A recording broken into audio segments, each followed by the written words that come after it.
What was life really like in ancient Egypt?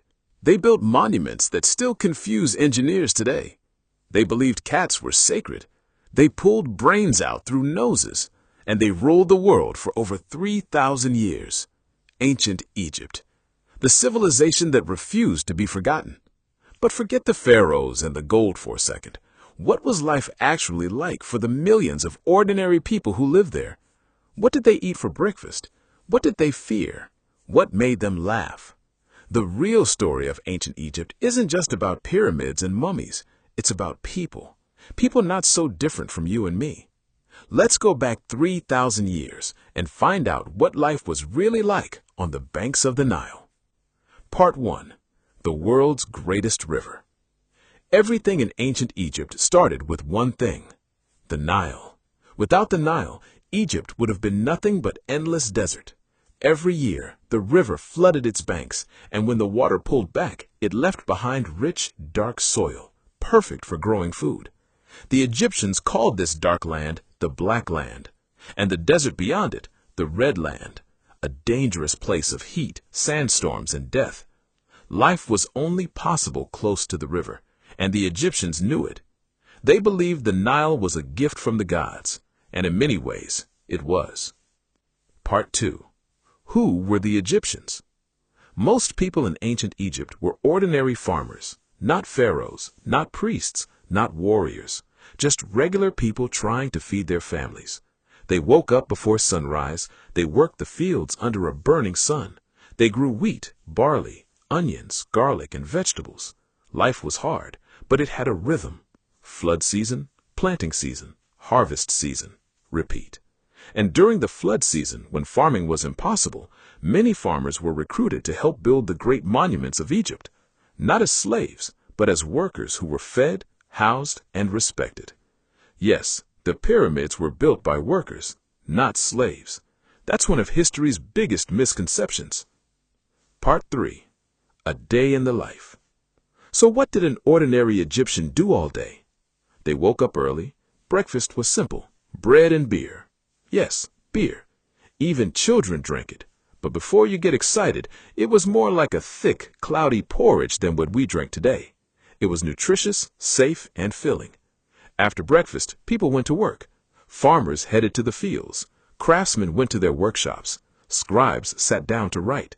Merchants opened their stalls. Women managed the household, raised children, and in many cases ran their own businesses. Egyptian women actually had more rights than women in many other ancient civilizations. They could own property, sign contracts, even take people to court. Pretty remarkable for 3,000 years ago. Part 4. The Pharaoh, God on Earth. At the very top of Egyptian society sat one person, the Pharaoh. Not just a king, a living god. The Egyptians believed the Pharaoh was a bridge between the human world and the divine world. His job was to maintain Ma'at, a concept that meant truth, balance, and cosmic order. If the Pharaoh failed, chaos would follow. Crops would fail. The Nile would not flood. The sun might not rise. No pressure. The Pharaoh had thousands of servants, advisors, and officials. He owned all the land. He commanded the army. He decided the fate of millions. And when he died, he became a god entirely, which is why Egyptians went to extraordinary lengths to preserve his body. Part 5. The Secrets of Mummification. Death was not the end in ancient Egypt. It was just the beginning of another journey. Egyptians believed in an afterlife, a beautiful place called the Field of Reeds, where life continued forever in peace and abundance. But to get there, the body had to be preserved. Enter mummification. The process took 70 days. First, the organs were removed. The brain was pulled out through the nose using a hook. The stomach, lungs, liver, and intestines were stored in special jars. But the heart was left inside because the heart was considered the seat of intelligence and emotion. Then the body was dried out using a special salt called natron. After weeks of drying, it was wrapped in hundreds of meters of linen bandages. Finally, it was placed inside a coffin, sometimes inside multiple coffins, and buried with everything the person might need in the afterlife: food, furniture, games, jewelry, even servants in the form of small figurines. The Egyptians took no chances. Part 6. The Pyramids. How and why? No script about ancient Egypt is complete without talking about the pyramids. The Great Pyramid of Giza was built around 4,500 years ago. It stood as the tallest structure on Earth for nearly 4,000 years. It contains over 2 million stone blocks, some weighing as much as 80 tons, and it was built without modern machinery. No cranes, no trucks, no computers, just human ingenuity, organization, and sheer determination. Tens of thousands of workers spent decades building it. They used sledges to drag stones across the desert. They poured water on the sand to reduce friction. They organized teams like a modern construction company. And the result is a structure so precise that the four sides of the base differ in length by less than a few centimeters. Still today, engineers and scientists are amazed. But why build them at all?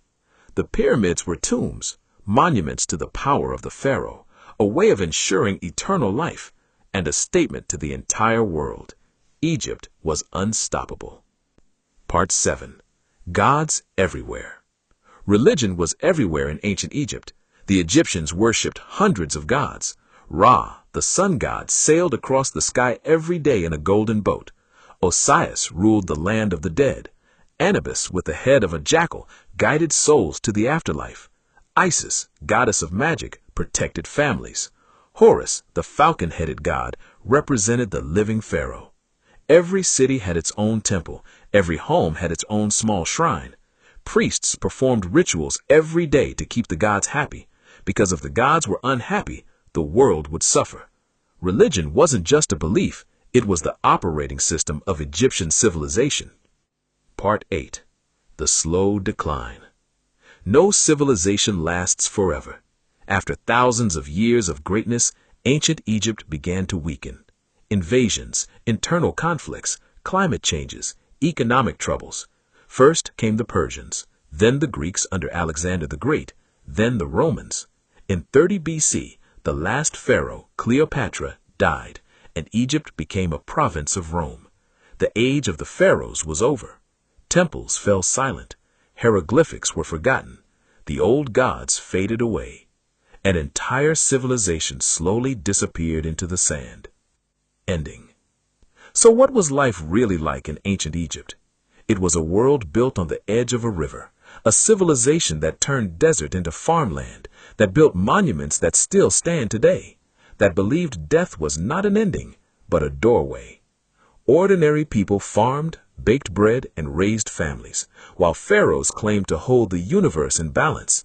And for over 3,000 years, it worked. No civilization in history lasted as long, or left behind as many mysteries. And perhaps the most fascinating thing of all, we're still discovering their secrets. Thanks for watching. If you enjoyed this video, don't forget to like and subscribe for more fascinating stories about history, science, and the human experience. See you in the next one.